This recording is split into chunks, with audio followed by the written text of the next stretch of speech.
Pastor Marco, o que levou o senhor para a política, pastor? Porque meu Deus, o desespero. O desespero, porque quando eu conheci o senhor, já havia até pregação do senhor falando, eu não me vendo. O senhor se vendeu para a política? O que aconteceu? Meu Deus. 2004 foi o ano em que eu preguei no Gideões e falei, se algum dia vocês me verem na política, é porque eu me desviei. 2 anos depois, 2006, passa na Câmara Federal o PLC 122, que era a Lei da Homofobia. A Lei da Homofobia foi aprovada no Congresso Nacional, debaixo do nariz de uma bancada já de 50 deputados evangélicos, eleitos pelas igrejas, dando a proposta de que, uma vez lá, eles iriam blindar a igreja contra todo o mal.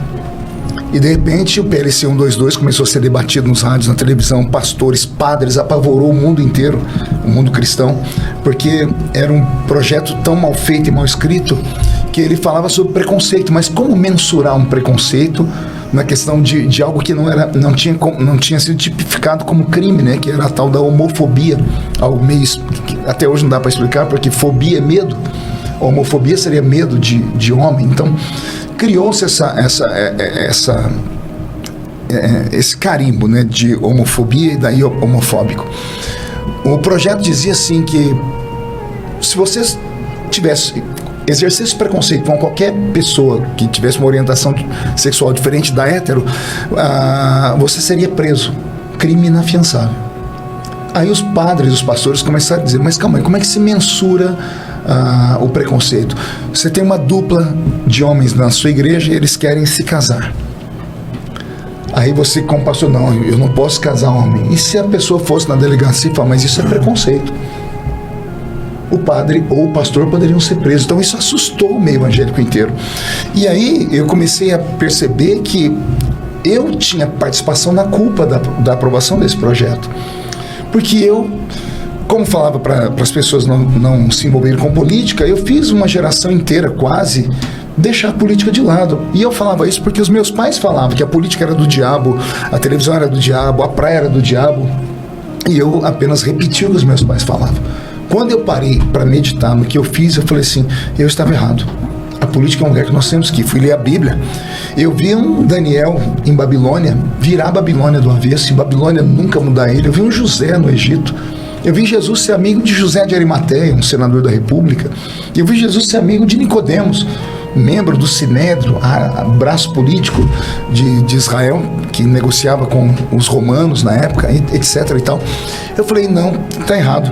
E só tinha um jeito de consertar. Eu vou lançar meu nome na vida pública. Porque de dentro para fora eu consigo fazer melhor. Não tive apoio de ninguém. Me lancei em 2010, candidato a deputado federal. Uma surpresa, fui eleito com mais de 200 mil votos no primeiro mandato. Cheguei lá dentro, apanhei demais dos nossos irmãos, porque a igreja começou a dizer que... Primeiro, ninguém me apoiou. Depois que eu ganhei, começaram a dizer assim, agora nós vamos perder um pastor. Ele vai se corromper, vai se desviar, vai isso, vai aquilo, porque lá é um lugar pesado, de fato é um lugar pesado.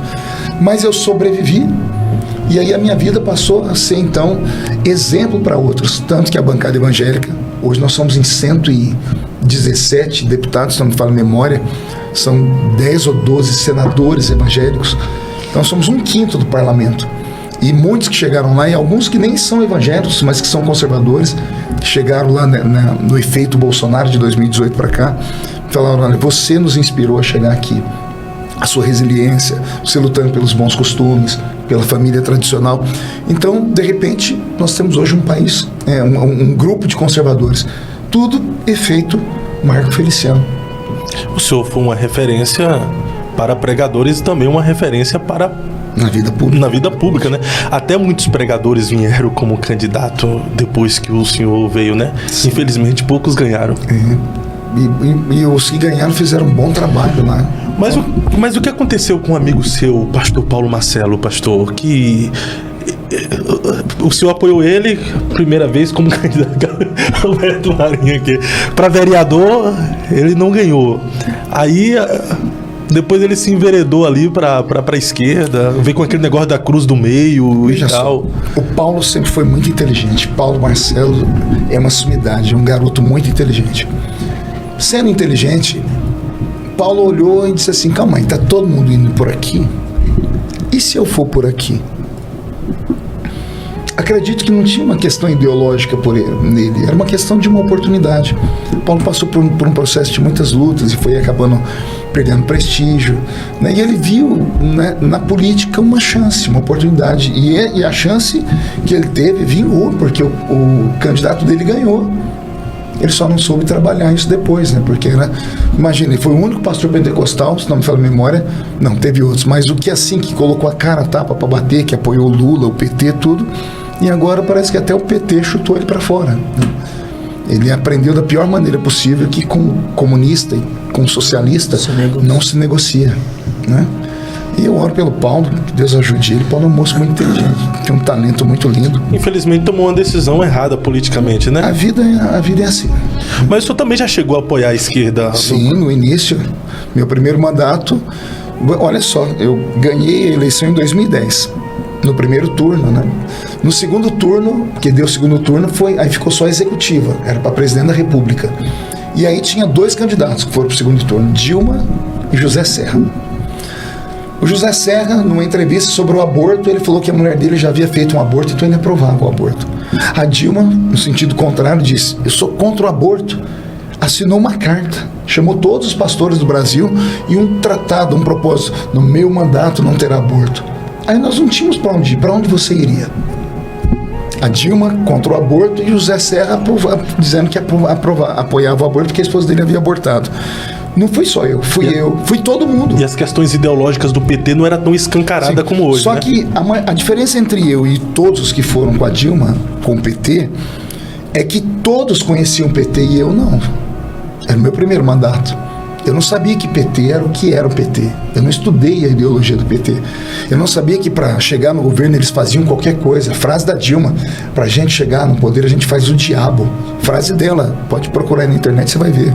Então eles fazem qualquer coisa para chegar. Uma vez que chegam lá, acabou. Eles, para mentirem, para desfazerem tudo que falar, é dar água para o vinho, né? Então fazem tudo pelo poder. Eu não sabia disso, porque se eu soubesse, eu teria me insurgido.